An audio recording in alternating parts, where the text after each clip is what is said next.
ইলিপসের একটা ড্রয়িং আছে, বলেছে construct an ellipse when major and minor diameters are 60 millimetre and 40 millimetre respectively. একটা ellipse draw করতে হবে যার মেজর ডায়ামিটার 60 আর মাইনর ডায়ামিটার 40। এর জন্য প্রথমে 60 আর 40 দুটো সার্কেল টেনে নেব। প্রথমে একটা লাইন টানলাম, টেনে এটা যদি সেন্টার পয়েন্ট করি তাহলে এখান থেকে 40 মানে এই 20 রেডিয়াস আর 60 মানে 30 রেডিয়াস, তাহলে এখান থেকে এইটুকু 30, এখান থেকে এইটুকু 20। এবার দুটো সার্কেল ড্র করবো। এটা সেন্টার দিয়ে প্রথমে 20, এই 20 সার্কেল হলো। এরপর 30। এবার আমাদের সুবিধার জন্য এই যে মাঝখানে লাইনটা টেনেছি এর সাথে প্যারালাল আমি নিচে একটা লাইন টেনে নেবো। এটা কেন টানছি সেটা পরে বলছি। ইলিপস ড্র করার জন্য এই যে দুটো সার্কেল আছে এটাকে 12টা ডিভিশন, 16টা ডিভিশন, 20টা ডিভিশন, যত খুশি ডিভিশন করা যায়, কিন্তু ডিভিশন করতে হবে। তো আমি 16টা ডিভিশন নিয়ে দেখাবো। এই লাইনে এটাকে বসালাম, বসিয়ে সোজা টেনে দিলে এই 4টে ডিভিশন হয়ে গেল। এবার আবারও বসিয়ে এই 45 ডিগ্রি এইভাবে বসিয়ে এভাবে টানলে এদিকে একটা 45 ডিগ্রি, এদিকে একটা 45 ডিগ্রি, তাহলে এইভাবে 8টা ডিভিশন হবে। এবার এইটুকু ডিভিশনকে অর্ধেক করতে হবে।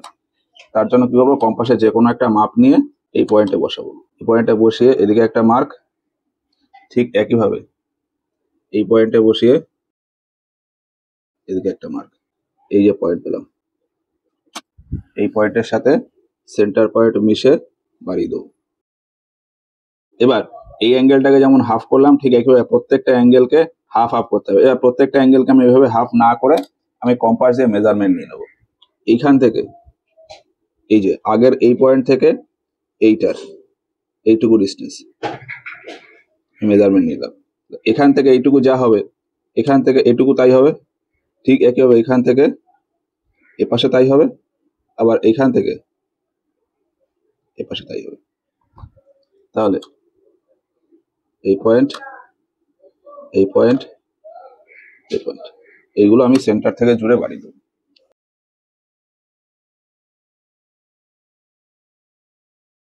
এই তাহলে 16টা ডিভিশন হবে। এবার বোঝার সুবিধার জন্য আমি এখানে নাম্বারিং দেবো। বাইরের গুলো দিলাম এ, বি, সি, ডি। প্রথমে পয়েন্টগুলো একটু মার্ক করি।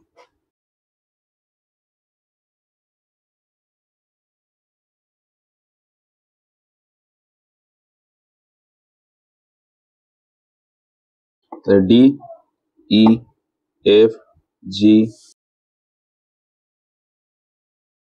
আর ভেতরের গুলোকে 1, 2, 3, 4। এবার ভেতরের যে পয়েন্টগুলো পেয়েছি এইগুলো থেকে হরাইজন্টাল লাইন টানবো, আর বাইরের যে পয়েন্টগুলো পেয়েছি সেগুলো থেকে ভার্টিক্যাল লাইন টানবো। আমি প্রথমে হরাইজন্টাল লাইনগুলো টানি। কিভাবে করছি করে দেখো, দেখে দেখে করো। এখানে বসালাম, বসিয়ে এই যে এটার সাথে এটা প্যারালাল আছে, তাহলে এইবার এই যে এর নিচে 2 আর 8 দেখবো একই পয়েন্ট থেকে গেছে, তাহলে 2 পয়েন্ট থেকে এইদিকে, 8 পয়েন্ট থেকে এইদিকে। ঠিক একইভাবে 3 আর 7, 3 পয়েন্ট থেকে এদিকে, 7 পয়েন্ট থেকে এদিকে, 4 থেকে এদিকে, 6 থেকে এদিকে। 5 আর দরকার নেই। ঠিক একইভাবে উপরের গুলোও তাই।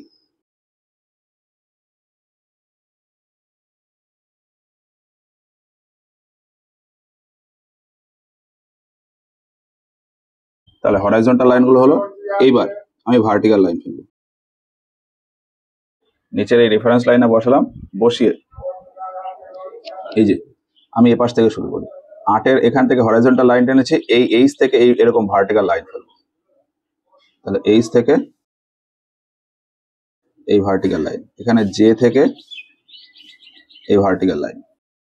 ঠিক একইভাবে এই কে থেকে এদিকে ভার্টিক্যাল লাইন, জি থেকে এদিকে ভার্টিক্যাল লাইন। 7-এর হরাইজন্টাল আর জি এর ভার্টিক্যাল। ঠিক একইভাবে এফ থেকে এদিকে ভার্টিক্যাল লাইন, এল থেকে এদিকে ভার্টিক্যাল লাইন।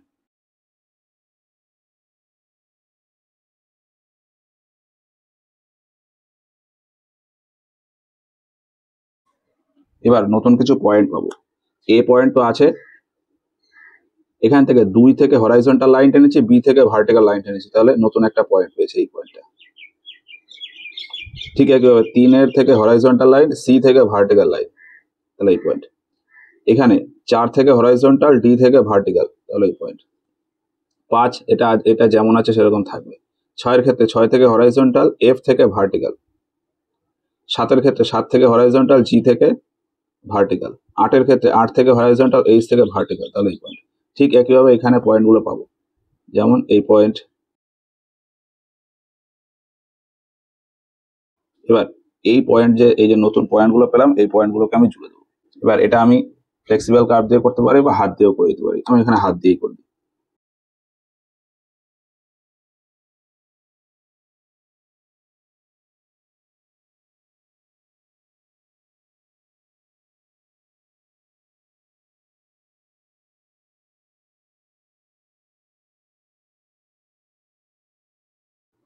এটা প্রথমে হালকা করে একটু জুড়লাম, এবার আমি ঠিক লাইন করবো।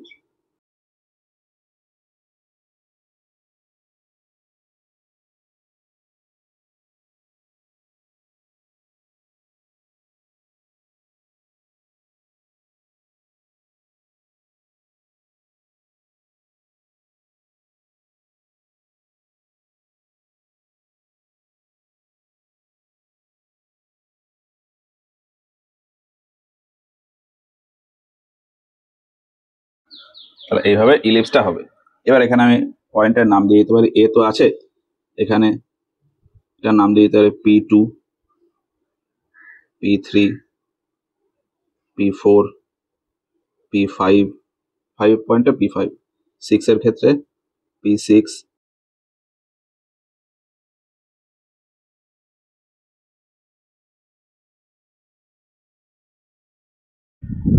এবার এই যে মেথডটা, এই মেথডটার নাম হলো কনসেন্ট্রিক সার্কেল মেথড। তো নিচে লিখে দিতে হবে কনসেন্ট্রিক সার্কেল মেথড। এটা আমি 12টা ডিভিশন দিয়েও করতে পারি। সেক্ষেত্রে কি করব, এই যে সার্কেলটা আছে, সার্কেলটাকে এখানে যেরকম 16টা ডিভিশনে ভাগ করলাম, সেক্ষেত্রে 12টা ডিভিশনে ভাগ করতে হবে। তারপর সেই 12টা ডিভিশন করার পর ঠিক সেম প্রসেস, এখান থেকে হরাইজন্টাল লাইন, এখান থেকে ভার্টিক্যাল লাইন, তারপর এই কার্ভ চলে আসবে। আচ্ছা, এখানে একটা ডাইমেনশন দিয়ে দিতে হবে।